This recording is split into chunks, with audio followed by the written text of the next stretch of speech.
"Mbak, bangun mbak." Sayup-sayup terdengar suara seseorang seperti memanggilku, bersamaan dengan sebuah tangan yang berusaha menggoyangkan pelan lengan kiriku.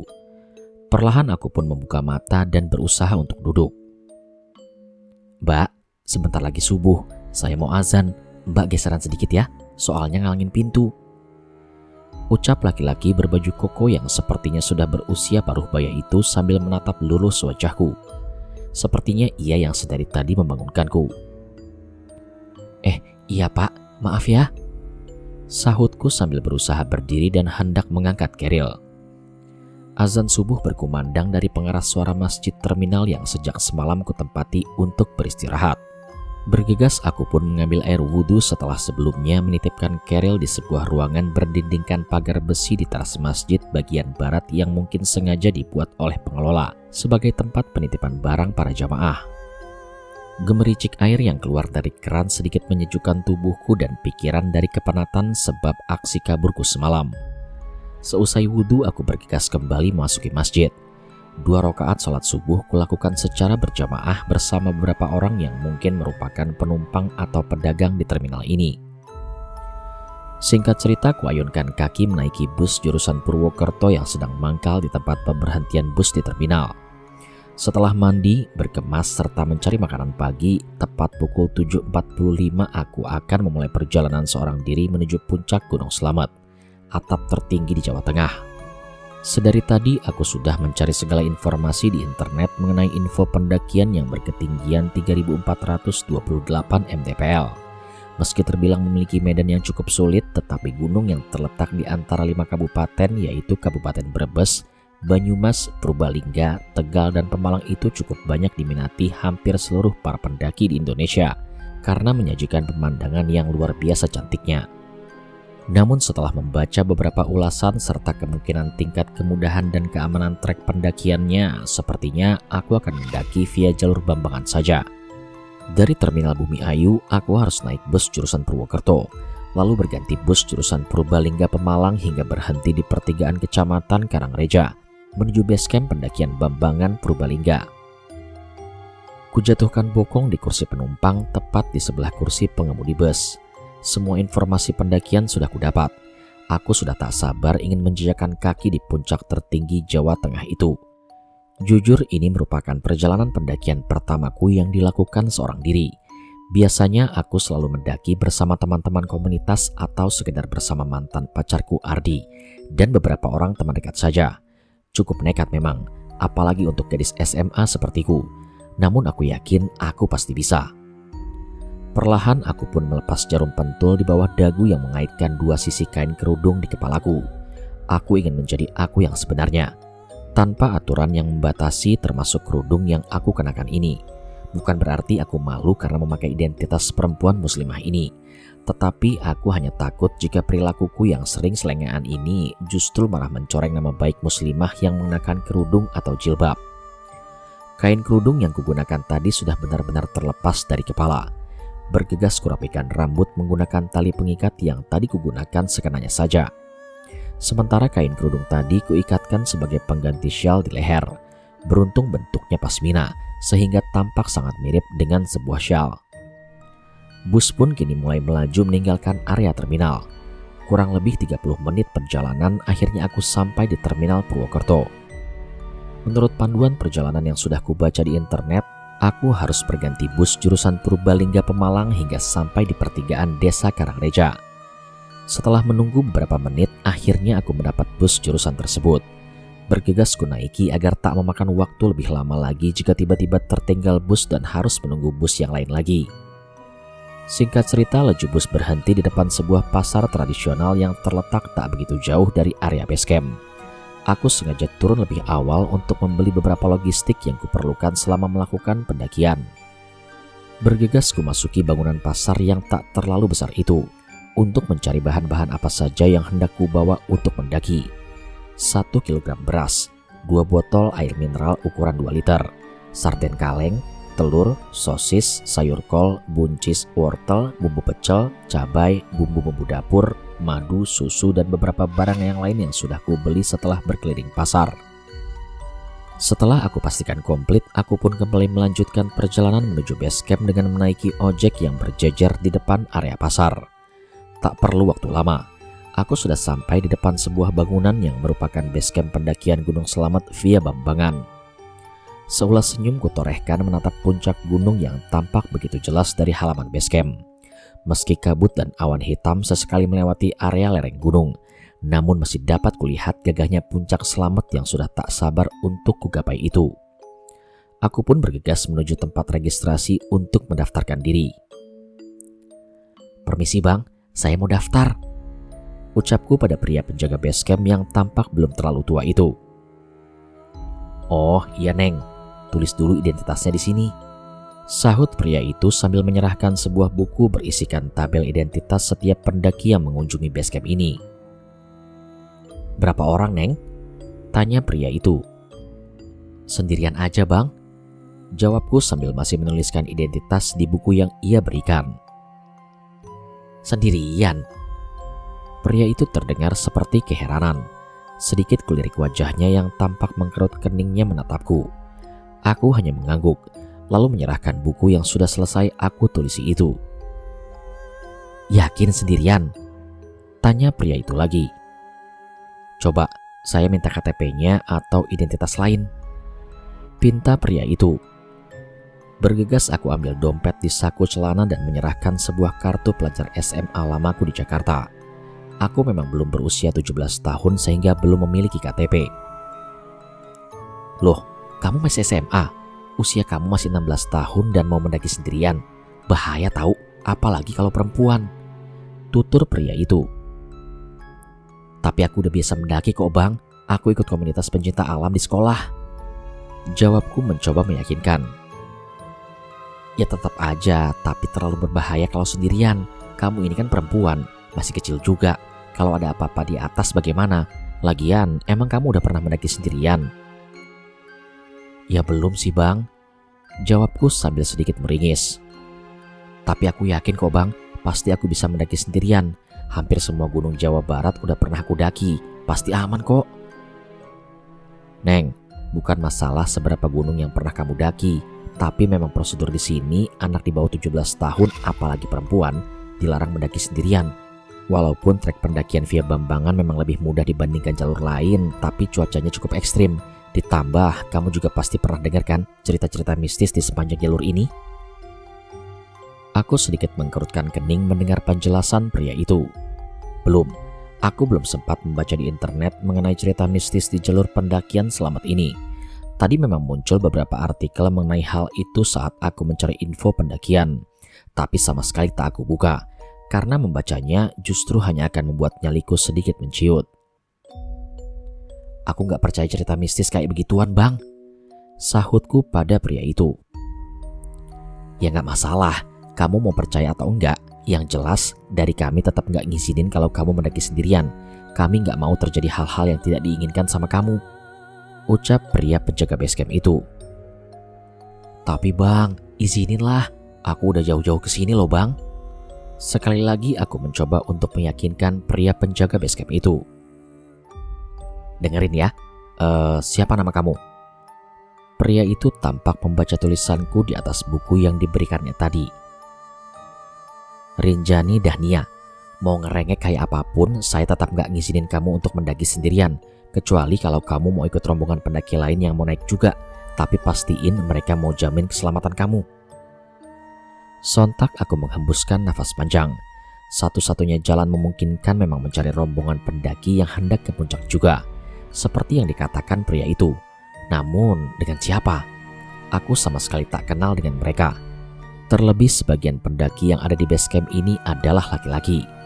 Rombongan pendaki perempuan yang sempat kulihat tadi di depan sepertinya sudah mulai perjalanan.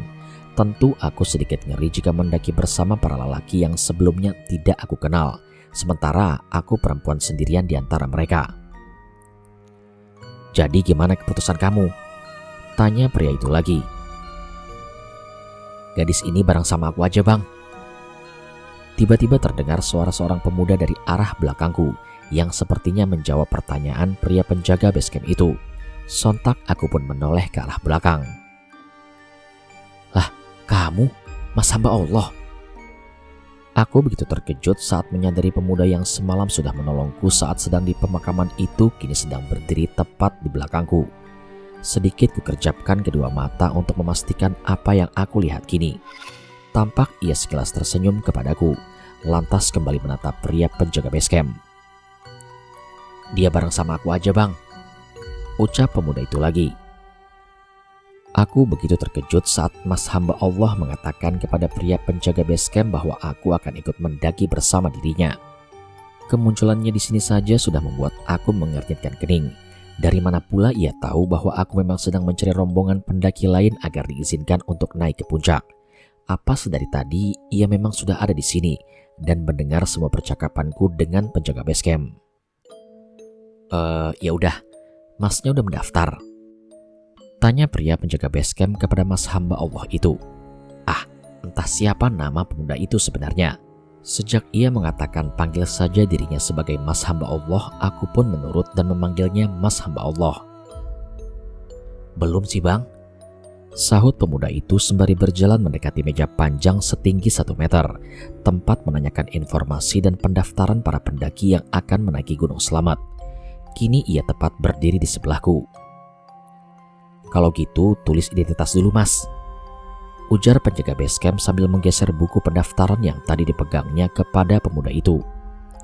Tanpa banyak waktu, pemuda itu lantas menuliskan identitas dirinya di buku sambil sesekali melirik ke belakang, ke arah beberapa pendaki yang sedang bercakap-cakap di halaman base camp. Sedikit kulirik catatan di buku yang ada di hadapannya itu. Tampak beberapa nama ia tuliskan di sana. Alvin Maulana, Faizul Haq, Adnan Saputra, Ganang Mahendra, dan Wahyu Atmojo. 5 nama pendaki laki-laki. Sepertinya Mas hamba Allah ini akan mendaki ber5 orang. Namun dari semua nama yang ia tuliskan, aku masih begitu penasaran. Yang mana nama miliknya itu? Tunggu, mereka semua laki-laki. Jadi aku mendaki bersama ke5 orang laki-laki. Tapi tak apalah, toh aku kenal salah satunya. Ya walaupun baru kenal semalam. Kartu identitasnya mana mas? Pinta pria penjaga base camp. Pemuda itu lantas mengambil dompet dari dalam saku jaket dan mengeluarkan sebuah KTP yang langsung ia sodorkan kepada penjaga base camp. KTP miliknya lantas diambil si penjaga base camp sebelum aku sempat membaca nama yang tertera. Jadi 5 orang nih? Tanya penjaga base camp itu sambil mengembalikan KTP dan membaca catatan di buku pendaftaran. 6 orang bang, sama gadis ini kan? Sahut Mas hamba Allah sambil sedikit melirik ke arahku. Penjaga base camp pun ikut menatapku, lantas mengangguk dan mengeluarkan karcis pendaftaran dari dalam laci meja. Setiap pendaki dikenakan biaya konservasi dan asuransi sebesar 25.000. Karena 6 orang jadinya 150.000 ya. Ucap penjaga base camp itu sembari merobek tumpukan karcis yang ia pegang. Mas hamba Allah lantas mengeluarkan beberapa lembar uang dari dalam dompet dan memberikannya kepada penjaga base camp. Ini bang, 150.000 pas ya? Mas, aku bayar sendiri aja gak apa-apa. Buru-buru ku ambil selembar uang 50.000 dan meletakkannya di atas meja. Udah, sekalian aja, kebetulan ini uangnya juga pas. Sahut Mas hamba Allah sembari menggeser uang yang aku keluarkan. Dan ia kembalikan ke arahku. Loh, tapi mas. Udah, simpan aja, sahutnya lagi. Aku pun menurut. Ku ambil uang yang sudah aku keluarkan dan memasukkannya kembali ke dompet. Penjaga base camp lantas memberikan 6 lembar karcis serta beberapa lembar kertas berukuran A6 yang menggambarkan rute pendakian. Mulai dari base camp menuju puncak 3428 mtpl kepada Mas hamba Allah. Setelah bercakap-cakap beberapa hal dengan Mas hamba Allah, penjaga base camp pun kembali duduk di kursi yang terletak di balik meja, meninggalkan aku dan Mas hamba Allah yang seketika saling diam di depan tempat pendaftaran. Kemudian aku membiarkan ia melangkah menuju teman-temannya di halaman base camp. Namun baru 1 langkah ia berjalan, ia kembali menoleh ke arahku.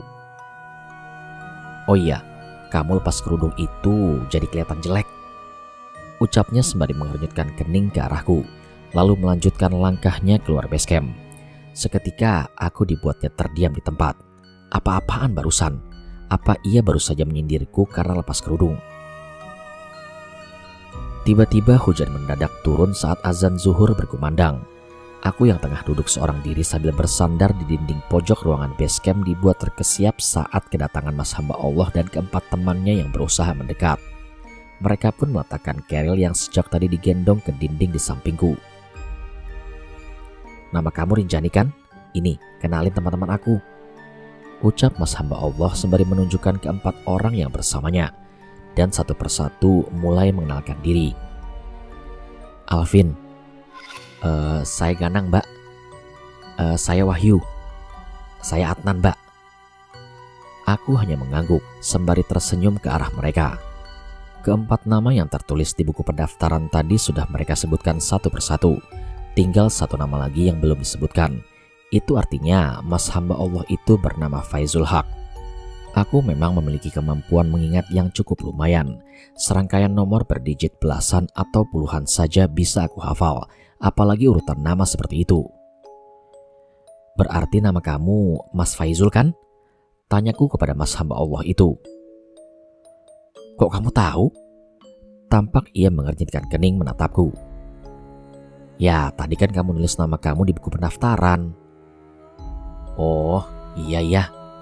Ia pun lantas mengangguk. "Panggil saja Izul atau Zul," sambung pria itu. "Enaknya Mas Zul aja atau Bang Zul?" tanyaku sembari tersenyum ke arahnya. Seketika ia memalingkan pandangan, membuat aku semakin bingung. Padahal semalam sepertinya ia biasa-biasa saja saat menatapku.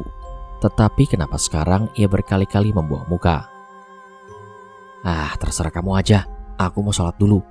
Kamu mau ikut sholat atau nunggu di sini?" Aku pun memutuskan untuk ikut pemuda yang ternyata bernama Bang Zul itu ke musola base camp. Sementara keril kami dijaga oleh Bang Ganang dan Bang Adnan. 4 rakaat sholat zuhur kulaksanakan bersama Bang Zul dan beberapa pendaki lain secara berjamaah. Dan Bang Zul yang menjadi imamnya. Padahal ini cuma sholat zuhur yang dikerjakan tanpa bersuara saat membaca surat Al-Fatihah dan surat-surat pendek. Tetapi suara lantang takbir yang dilantunkan olehnya terdengar begitu merdu, sangat mendamaikan hati. Setelah sholat, satu persatu pendaki pun mulai meninggalkan ruangan musola, menyisakan aku, Bang Zul, serta 2 orang pendaki lain yang mungkin sedang sibuk berdoa atau berzikir. Tak lama kemudian 2 pendaki itu pun keluar. Aku pun memutuskan untuk keluar saja. Namun baru saja melepas ikatan tali atasan mukena yang melingkar ke belakang kepalaku, tiba-tiba Bang Zul bangkit dan berbalik ke arahku. "Jangan dilepas, kan udah aku bilang, kamu itu kelihatan jelek kalau lepas kerudung." Ucapnya tiba-tiba membuat aku kembali terdiam di tempat.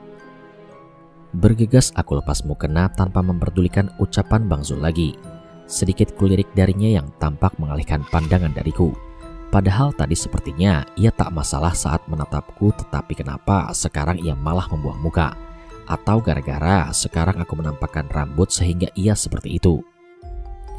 Segera kuayunkan kaki secepat mungkin meninggalkan pemuda berkulit kuning langsat itu di ruang musola seorang diri. Ruangan base camp tampak lebih ramai daripada saat sebelum aku ke musola tadi. Sepertinya para pendaki memang sengaja berteduh di sini karena di luar hujan masih cukup deras. Tampak dari mereka saling bercakap sambil sesekali menikmati camilan dan minuman hangat. Ada pula yang tengah meringkuk di balik sleeping bag atau jaket berbahan polar. Sedikit kuedarkan pandangan ke seisi ruangan. Ternyata ada beberapa pendaki perempuan juga di sini. Aku begitu lega karena tak hanya aku perempuan seorang diri yang hendak naik ke puncak selamat. Bergegas kudekati teman-teman Bang Zul yang sedang berkumpul di pojokan ruangan tempat kami meletakkan keril tadi. Bang Ganang dan Bang Adnan yang tadi menunggu tampak hendak berdiri, bergantian untuk melaksanakan sholat. "Bang," sapaku kepada mereka berempat sambil mengambil tempat duduk di sekitar mereka. Tampak mereka hanya tersenyum membalas sapaanku. Singkat cerita, obrolan demi obrolan pun mengalir di antara kami. Ternyata mereka berlima merupakan teman satu kampus.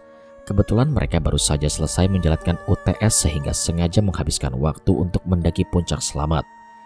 Dari tutur kata dan perilaku Bang Alvin dan Bang Wahyu, sepertinya mereka orang baik. Ya walaupun aku belum sempat mengobrol dengan 2 orang yang lain, Bang Adnan dan Bang Ganang. Dari ke-5 orang, 3 orang sudah aku kategorikan baik. Semoga saja dua orang yang terakhir itu juga baik. Dengan demikian, aku tak khawatir lagi jika harus mendaki bersama kelima orang laki-laki saat aku hanya perempuan sendiri di antara mereka. Aku yakin mereka pasti tak akan bertindak macam-macam kepadaku. Ya, semoga saja. Singkat cerita, 1,5 jam berlalu, hujan tak kunjung mereda. Padahal rencananya kami akan memulai perjalanan sebelum waktu asar datang agar bisa sampai di pos 5 sebelum petang. Tapi rencana kami sepertinya harus diundur karena mereka berlima khawatir jika menerobos hujan akan membahayakan aku yang seorang perempuan. Hingga sampai petang tiba, hujan belum juga reda. Terpaksa kami memutuskan untuk memulai perjalanan esok hari saja, ketika cuaca sudah tak se-ekstrim ini. Karena percuma saja memaksakan perjalanan karena jalur pendakian pasti akan sangat licin. Ditambah guguran hujan tentu akan menghantam tubuh, menguras begitu banyak tenaga. Tampak beberapa pendaki pun memutuskan hal yang sama, menginap di base camp pendakian. Rencananya esok selepas sarapan, rombongan kami akan langsung memulai perjalanan agar sampai di pos 5 atau pos 7 sebelum hujan kembali turun di tanah selamat ini. Kubuka segera sleeping bag yang tersimpan rapi di dalam keril, sebuah kantong berbentuk seperti kepompong yang biasanya digunakan oleh para pendaki untuk tidur agar mengurangi rasa dingin yang menusuk tubuh. Bergegas kupejamkan mata karena hari sudah beranjak semakin malam dan aku harus mengumpulkan tenaga untuk perjalanan esok hari. Keesokan harinya, kaki Gunung Slamet pagi ini tampak begitu cerah. Setelah kemarin hampir seharian diguyur hujan, tampaknya sang mentari sudah mulai bersedia menunjukkan dirinya lagi. Tepat setelah sarapan, aku dan kelima pemuda itu beranjak dari base camp untuk memulai perjalanan. Tak lupa di depan gapura pendakian kami berdoa memohon perlindungan kepada Sang Pencipta. Bang Zul yang memimpin di antara mereka. Pemuda bermata agak sipit itu memang yang tampak paling alim dan tentunya paling tampan pula. Dan perjalanan menuju puncak 3428 mdpl pun dimulai. Bang Alvin bertindak sebagai leader.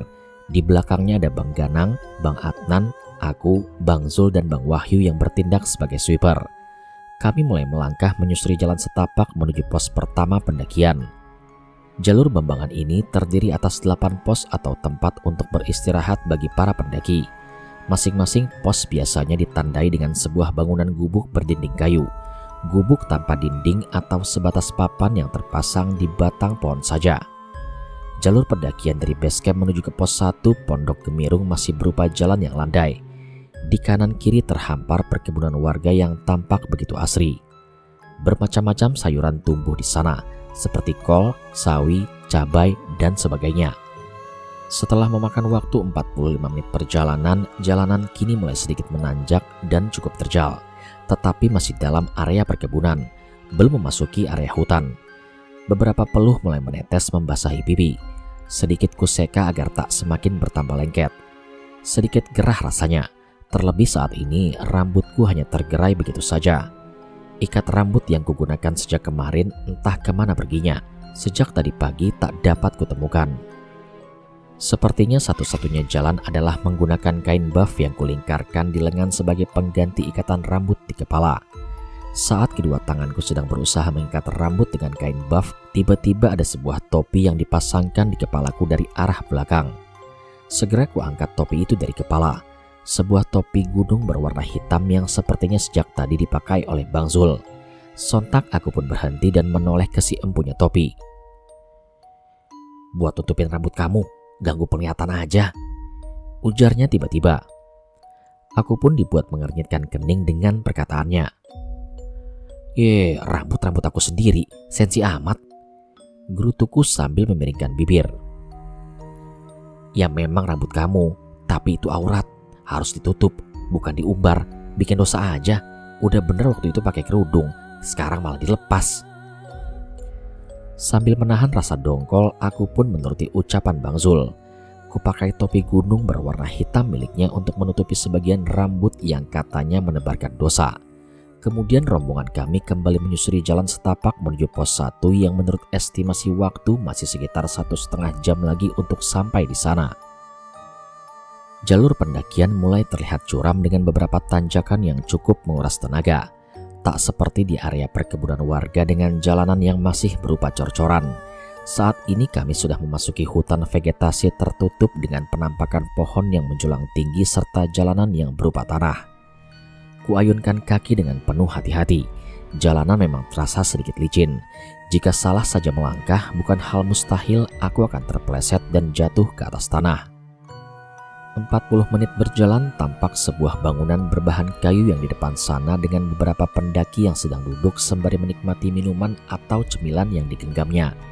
Semangatku semakin meninggi, berharap bangunan tersebut merupakan pos 1 sebagai pos pertama yang sudah kami capai. Namun sesampainya di sana, ternyata dugaanku meleset. Bangunan tersebut hanyalah sebuah shelter atau pos bayangan yang sengaja dibangun beberapa warung warga untuk tempat istirahat para pendaki.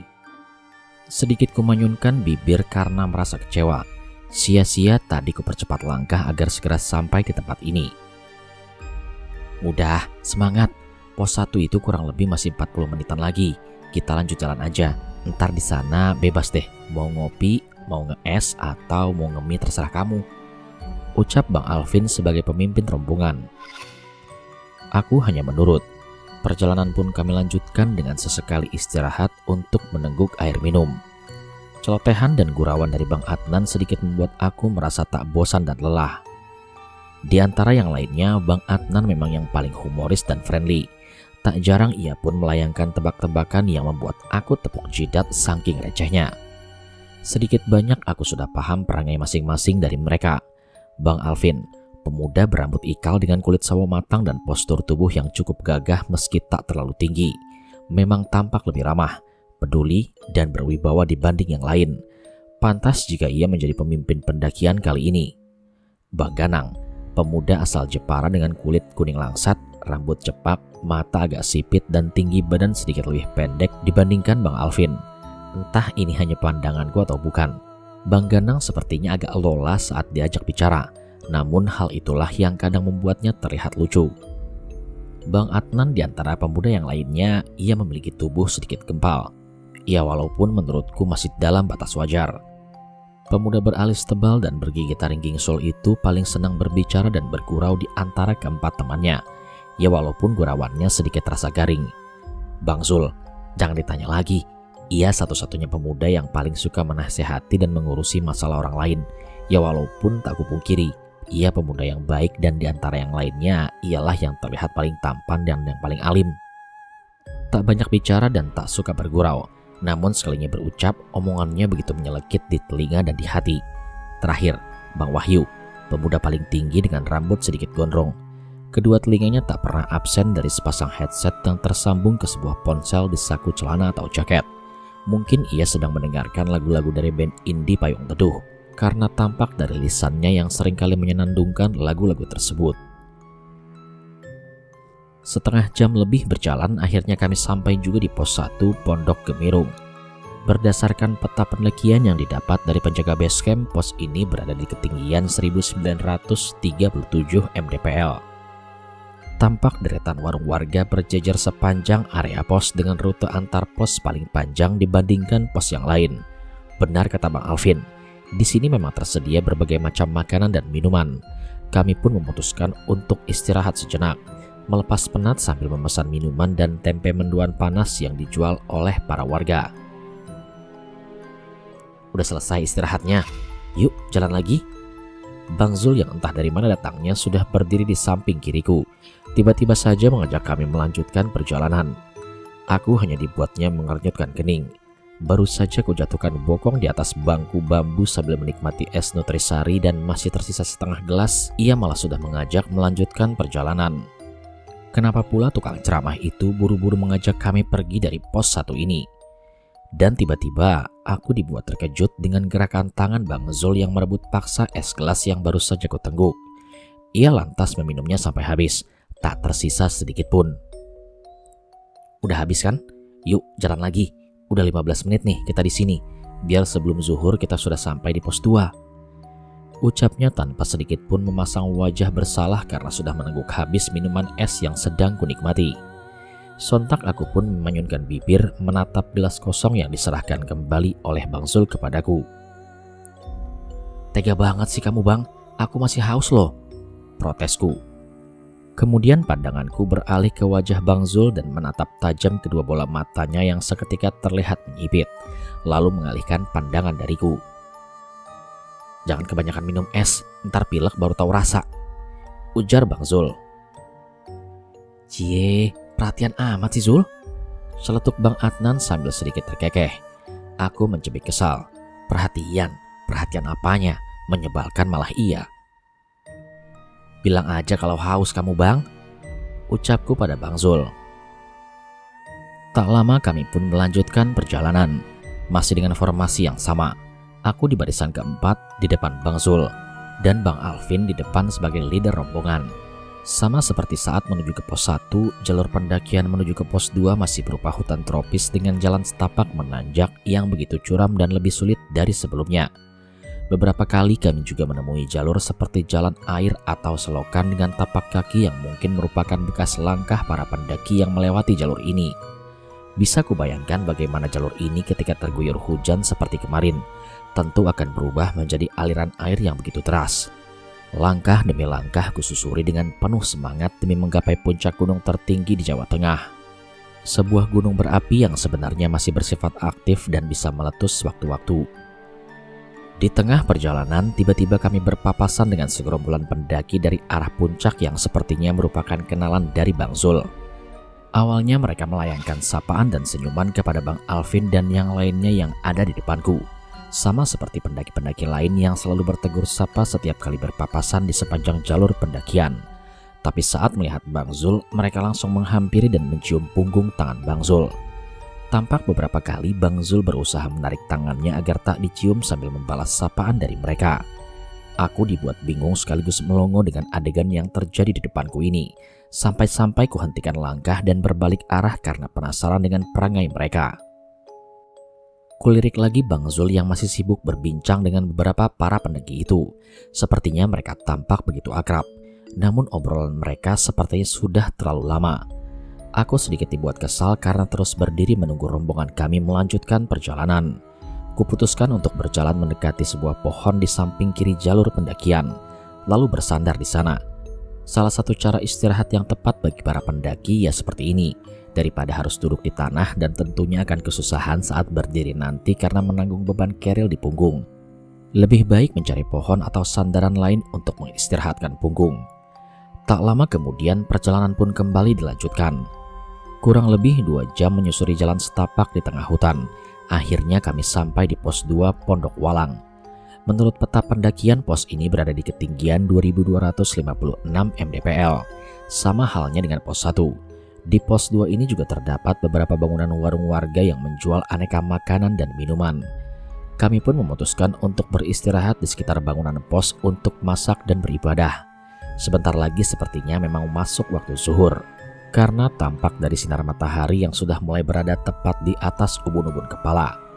Bang Wahyu yang bertugas membawa logistik pun mulai membongkar keril dan mengeluarkan beberapa bahan makanan untuk kami masak siang ini.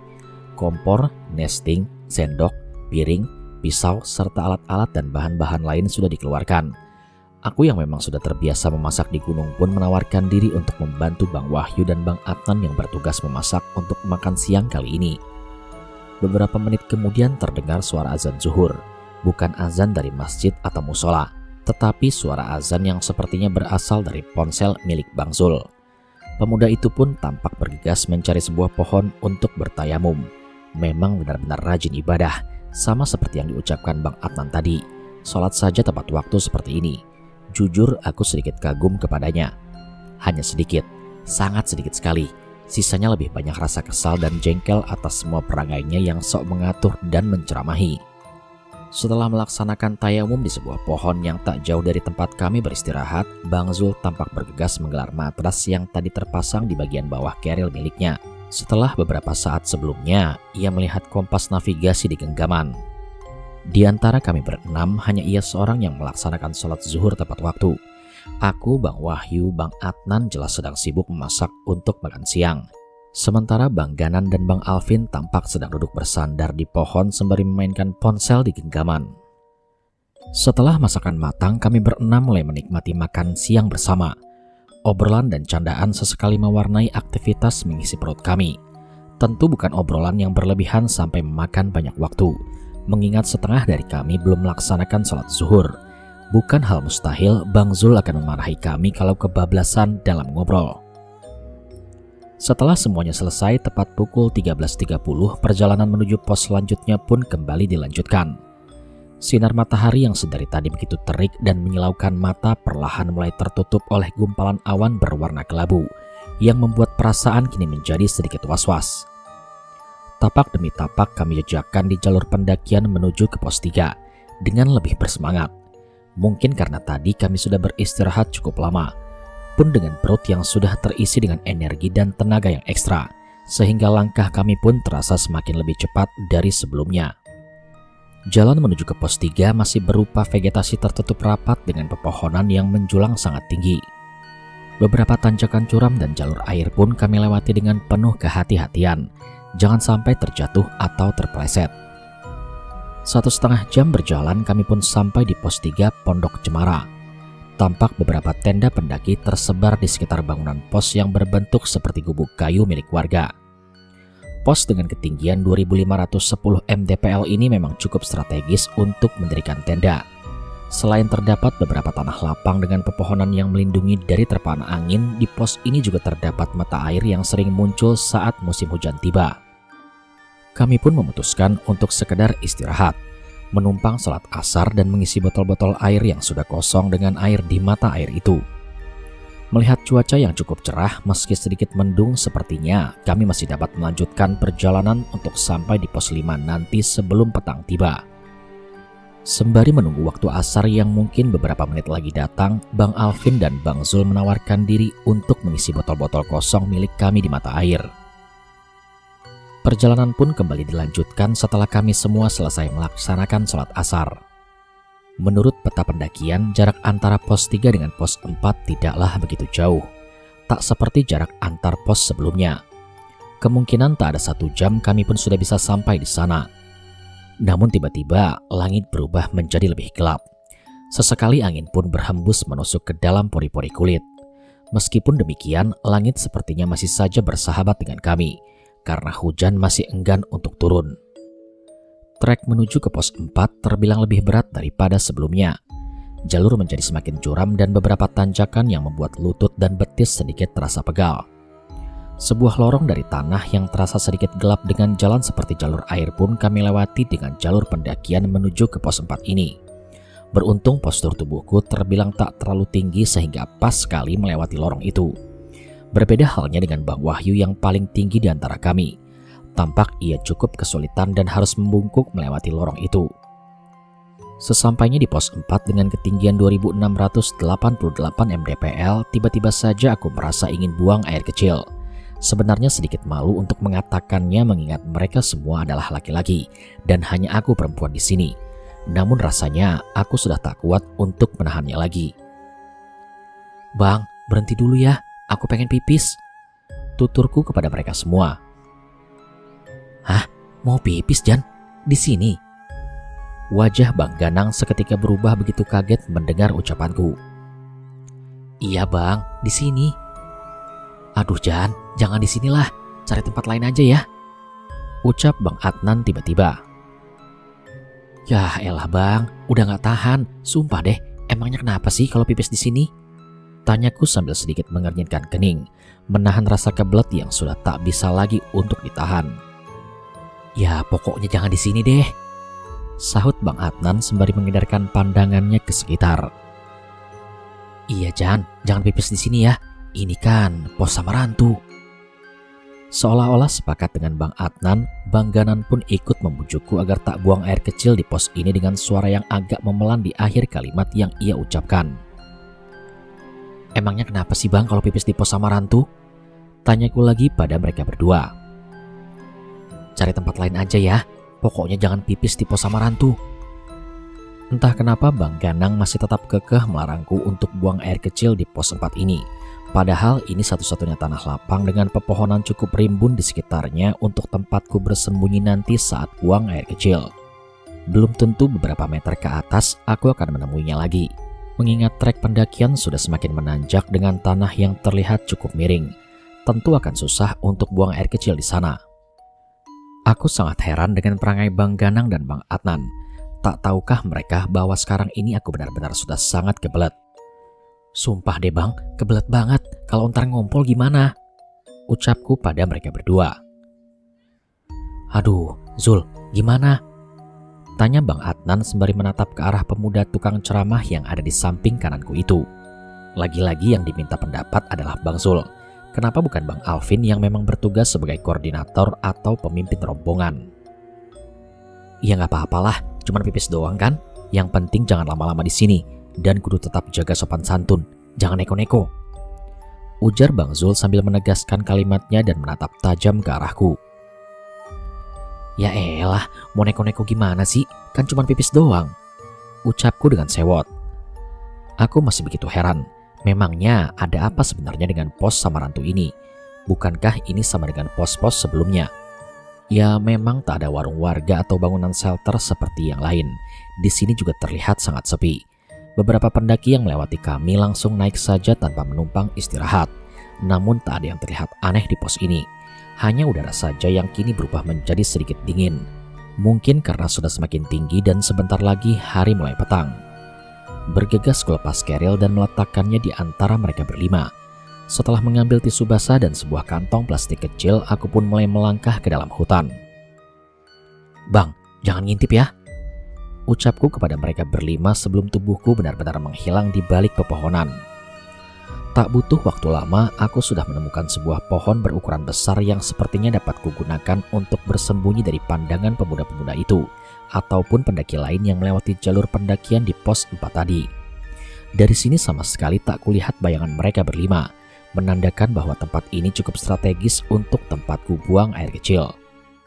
Segera kulaksanakan proses urinasiku ini.